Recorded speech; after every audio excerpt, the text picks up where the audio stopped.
Hi అండి, welcome to మన వంటగది. ఈరోజు నేను మైసూర్ బోండా చేస్తున్నాను.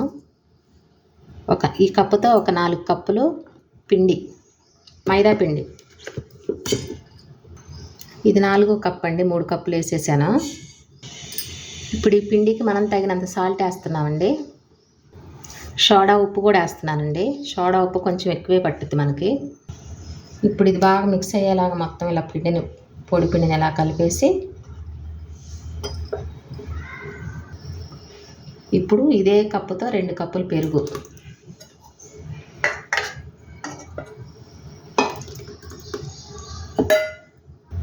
ఇప్పుడు ఇది మొత్తం కలిసిపోయేలాగా కలుపుకొని ఈ పెరుగు పిండి మొత్తం, ఆ తర్వాత వాటర్ వేసుకుందాం.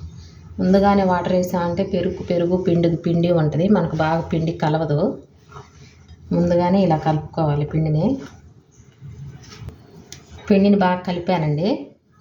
ఇప్పుడు ఇందులో గోరువెచ్చటి నీళ్ళు, చల్లనీళ్ళు కాకుండా గోరువెచ్చటి నీళ్ళు. ఇప్పుడు ఇది కూడా నీట్గా మొత్తం కలిసేలా కలుపుకుందాం. బాగా కలిసిపోయిందండి పిండి. మనం ఈ పిండి కలిపే దానిలోనే ఉంటుంది. పిండి అయితే బాగా కలిసేలాగా బాగా కలుపుకోవాలి.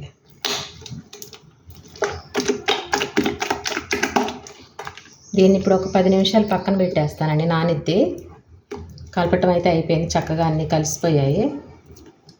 ఒక 10 నిమిషాలు పక్కన పెట్టేస్తా. ఇప్పుడు ఇందులో జీలకర్ర వేస్తున్నానండి. మనం ముందుగానే వేసామంటే పిండి కలిపేటప్పుడు అంత జీలకర్ర కలర్ ఏదో మారిపోద్ది. మనం పిండి కలిపాక లాస్ట్లోనే వేసుకోవాలి జీలకర్ర.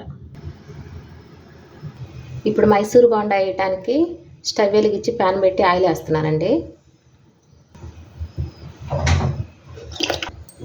ఇప్పుడు ఆయిల్ వేడైందండి, బోండా వేస్తున్నాను. నీళ్ళు తడి చేసుకొని ఒక్కొక్కటి ఇలా వేసుకుంటే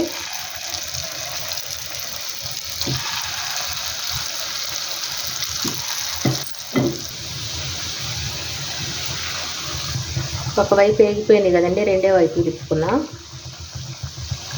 మంచి కలర్ వస్తున్నాయి. బోండా అయితే రెడీ అయిపోయిందండి. వీటిని తీసుకొని మళ్ళీ రెండో వాయి వేస్తాం. చూసారా ఎంత బాగా వచ్చాయో. మళ్ళీ రెండో వాయి వేస్తున్నానండి. ఇది మనం ఈ బోండా వేసే ముందు మనకు ఆయిల్ బాగా వేడిగా ఉండాలి. మొత్తం వేసేసుకున్నాక కొంచెం సిమ్లో పెట్టుకున్నామంటే నీట్గా మొత్తం ఫ్రై అవుతాయి, లోపల పిండి లేకుండా. రెండో వాయి కూడా అయిపోయినాయండి. ఇప్పుడు తీసేసుకుందాం బౌల్లోకి. మన మైసూర్ బోండా రెడీ అయిపోయిందండి. ఇదిగో చూడండి, పైన క్రిస్పీగా లోపల సాఫ్ట్గా పిండి మొత్తం చక్కగా ఉడికి బాగుంది. మీరు కూడా ఒకసారి ఇలానే చేయండి, మీకు నచ్చింది. మీకు నచ్చితే లైక్ చేయండి, షేర్ చేయండి, సబ్స్క్రైబ్ చేసుకోవడం మర్చిపోవద్దు.